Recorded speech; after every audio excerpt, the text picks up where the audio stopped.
गायत्री जी, महाराज जी आपके चरणों में कोटि कोटि प्रणाम। महाराज जी, मैं जो भी कार्य करती हूँ, नौकरी करती हूँ, उसी में डूब जाती हूँ, खो जाती हूँ।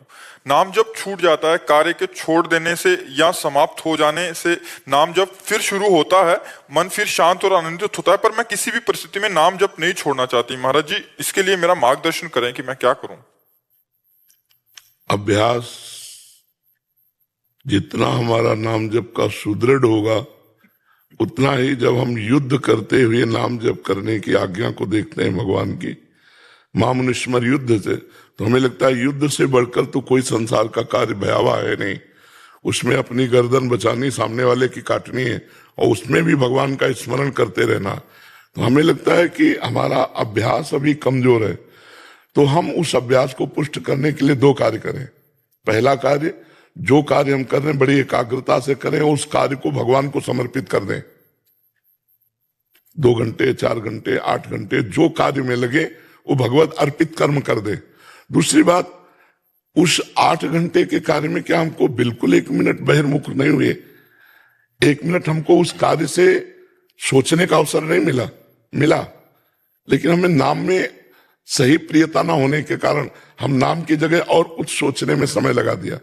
अगर हम 5 मिनट में एक बार राधा नाम बोले तो हम बहुत जल्दी कवर कर लेंगे 24 घंटे को। 5 मिनट में एक बार पकड़ो, किसका है प्रश्न? 5 मिनट में एक बार राधा नाम, सबको ही पकड़ो, एक बार बोलना है 5 मिनट राधा, खत्म। फिर अगले 5 मिनट में एक बार बोलना है राधा। यार इतना तो किसी भी काम में किया जा सकता है। कंप्यूटर चले, 1 सेकंड रोक लिया, राधा, फिर 5 मिनट छुट्टी, फिर एक बार बोलो राधा। कुछ दिन बाद आप देखो अगर राधा में ना हो जाओ तो हमें बताना, राधा राधा, क्योंकि हर 5 मिनट में चिंतन चलेगा, एक बार राधा बोलना है, सैकड़ों बार राधा बोल पाओगे। आप पहले मन को फंसाना सीखो। तो कोई भी कार्य ऐसा नहीं है जो कार्य करते हुए भजन न किया जा सके। जैसे कई बार हमने कहा, हम आपसे बात कर रहे हैं, बड़े ध्यान से आपका वो प्रश्न सुनते हैं और ध्यान से उत्तर दे रहे हैं, तो क्या इस समय भजन रहित है क्या कि बात कर रहे हैं तो बिल्कुल फ्री बात कर रहे हैं? नहीं, हमारे दिमाग में वो चल रहा है। एक अंदर का चिंतन होता है, आप यहां बैठे हो लेकिन अंदर का चिंतन चल रहा है, उस अंदर के चिंतन में नाम फिट कर दो बस। बाहर हंसते खेलते खाते पीते उठते बैठते वो अंदर चलता। काम ही नारी पियारी जिमी, लोभी जिम प्रिय दाम, तिम रघुनाथ निरंतर, प्रिय लागो मोहि राम। अभी अभ्यास करो। कितने दिन हो गए भजन करते? बचपन से करती हूँ। अब तक तो अभ्यास पुष्ट हो जाना चाहिए था। पर मेरा वही बीच में मैं खो जाती हूँ किसी भी सब लोग खो जाते हैं, आप ही थोड़ी खो जाती है, सब खोए हुए है। कोई जगह हुआ है हर समय, नहीं तो बहुत सावधानी से अगर आप ये पीड़ा महसूस करें, तद विस्मरण परम व्याकुलती थी, भगवान का विस्मरण होने पर हृदय असहनीय हो जाए तो चलने लगेगा, फिर चलने लगेगा। हाँ, आप अभ्यास करो। पर बहुत धन्यवाद है कि आप भजन के लिए पीड़ा महसूस कर रहे, और महसूस करो। तद विस्मरणेन परम व्याकुलती थी, भगवान का विस्मरण होने पर हृदय व्याकुल हो जाए, हे नाथ मैं कैसे आपको भूल गई। तो अभ्यास योग युक्ति ने चेतसा नान्यगामिना, यदि हम अभ्यास ऐसा कर ले तो हमारा चित्त और नहीं जाएगा। भगवान का चिंतन करते हुए सब कार्य कर सकते हैं, सब कार्य कर सकते हैं। जब हम बात कर सकते हैं तो सब कार्य कर सकते हैं। जब अर्जुन जी युद्ध कर सकते हैं तो हम सब कार्य कर सकते हैं भगवान का चिंतन करते हुए। रौनक जी, सूरत गुजरात से। राधे राधे महाराज जी। राधे राधे महाराज जी। महाराज जी, आप कह रहे हैं कि पिछले 10 सालों से एक ऐसी सेवा कर रहे हैं जिसमें जरूरतमंद बच्चों को फौज में भर्ती के लिए फ्री शिक्षा देते हैं, ट्रेनिंग देते हैं। वो कभी कभी उद्दंडता करते हैं तो उनको मारना पड़ता है डंडे से, बाद में बहुत दुख होता है। महाराज जी, आप कहते हैं कि एक चींटी को भी मारने से हम पाप के भागी बनते हैं। नहीं, इसमें और अगर एकाग्रता पूर्वक एकांतिक सुने होते तो इसका उत्तर है कि जैसे गुरु अपने शिष्य को दंड दे सकता है उसकी दोष निवृत्ति के लिए, वो कोई राग द्वेष पूर्वक नहीं दिया जाता, हम उसको उन्नतिशील बनाने के लिए उसको शासन, जैसे आप तो मान लो ऐसे, बिना शासन के कुछ नहीं हो सकता, ध्यान रखना। चाहे विद्याध्ययन हो, चाहे बेटा हो और चाहे चेला हो, शासन, और चाहे अपने ऊपर हो, शासन की आवश्यकता है। अगर आप इंद्रियों को छूट दे देंगे तो तुम्हें नष्ट कर देंगी। आप शिष्य को छूट दे दोगे, वो मर्यादा के विहीन आचरण करने लगेगा। पुत्र को छूट दे दोगे, लौट के थप्पड़ तुम्हारे जमाएगा।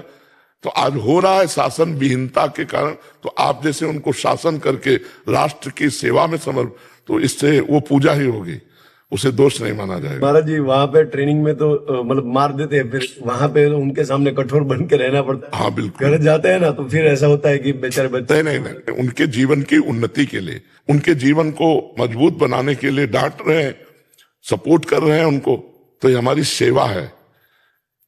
हरे शिष्य धन शोक न हरई, सो गुरु घोर नरक मा परे, हमारी सेवा है। तो आप जिसे राष्ट्र सेवा के लिए जवानों को तैयार कर रहे हैं, उसके लिए उनको दंड देना पड़े, वो पूजा होगी, आप उस पर ऐसा ना सोचे। जैसे गुरु शिष्य को, जैसे पिता पुत्र आदि को, तो उसमें कोई द्वेषवश जो किया जाता है, नफरतवश, वो ठीक नहीं है, वो नहीं ठीक है। ये नफरत तो है नहीं ना, ये तो प्यार भरा एक शासन है जिससे आपको सुधर कर चलना होगा। जी प्रोफेसर डॉक्टर JS कंवर जी। महाराज जी राधे राधे। महाराज जी मेरा प्रश्न है कि मनुष्य की आयु सांसों की संख्या के हिसाब से होती है या समय सीमा की, इतने साल जियोगे, जैसे सांसों की? श्वास समय नहीं। चांगदेव जी थे, उस समाधि के द्वारा 1400 वर्ष की अवस्था पर पहुंच चुके थे। जहां मृत्यु का समय आता, वो असंप्रज्ञात समाधि को प्राप्त हो जाते। समय निकल गया, श्वासें अपनी बचा, जैसे हमारी श्वासें भोगों में बहुत रफ्तार से खर्चा होती है। अगर हम शांत प्राणवायु का संशोधन करके रोके तो 1-1 मिनट, 2-2 मिनट, जिसमें 50 श्वासें हमारी बचती चली जाती, वही आयु बढ़ जाएगी। बोले अमुक संत 150 वर्ष के, 250 वर्ष के, हम झूठ नहीं मानते। यदि वो प्राणायाम परायण है तो अपनी श्वासों को उन्होंने संग्रह किया, तो ऐसा हो सकता है।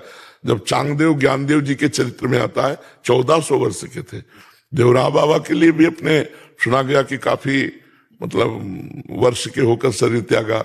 कोई कहता है 250 वर्ष, कोई कहता है 500 वर्ष, ऐसा। तो हम इस पर संशय नहीं करते, क्योंकि श्वासें हैं 100। अब हम मान लो 100 श्वासें हैं, अब रफ्तार से दौड़े तो 100 श्वासें बहुत जल्दी खर्चा हो गई, और हम अगर प्राणायाम कर लिया तो हमारी श्वासें वही बढ़ गई ना। तो श्वास से है, एक एक श्वास हमारी बिल्कुल नियत है, और वो श्वास जहां खर्चा हुई तो खत्म हो गया, जीव खत्म हो जाएगा। कि मेरा इसमें ये एक साथ था कि जो एथलीट हैं जो दौड़ लगाते हैं, जैसे मेडल लेके आते हैं कंट्री में, तो वो एक्सरसाइज करते हैं, उसमें भी सांस जल्दी खत्म हाँ खत्म होती है कि कुछ भी नहीं करते, घर में बैठे हैं, वो ऐसे बैठे हैं, वो अपनी सांस को नहीं, उनकी ज्यादा खर्चा होती है विषय भोगों में, विषय चिंतन में। और ये जो कामोपभोग है, इसमें सबसे ज्यादा श्वास खर्चा होती है। आप संकल्प करो केवल काम का, तो आपकी श्वास से प्रश्वास बढ़ने लगेगी। एक शरीर में नाड़ी है, मनोवाह नाड़ी, शरीर में कहीं वीर्य नहीं है, कहीं नहीं है। जैसे पित्त की थैली, ऐसी कोई वीर्य की थैली नहीं है। मनोवाह नाड़ी पूरे रक्त का मंथन करके और वीर्य को निकालती है, जैसे दूध का घी होता है। तो जब वो मंथन करती है तब बड़ा बहुत ही रफ्तार से श्वासें, आप कभी अनुभव करना गृहस्थी में, केवल काम भावना से युक्त होने पर आपकी श्वास प्रश्वास की रफ्तार बढ़ने लगेगी, क्योंकि मनोवाय मंथन शुरू कर दिया। और जब आप क्रिया में होंगे तब तो विशेष श्वासों का खर्चा होता है। तो ये हम नहीं अनुमान लगा सकते। हो सकता है वो केवल दौड़ता है, उतनी केवल श्वासें उसकी जा रही और शांत है, लेकिन वो कितनी बार काम वेदना से युक्त हुआ होगा, कितनी बार काम क्रीड़ा की होगी, जिससे उसकी श्वासें बहुत नष्ट हुई हैं।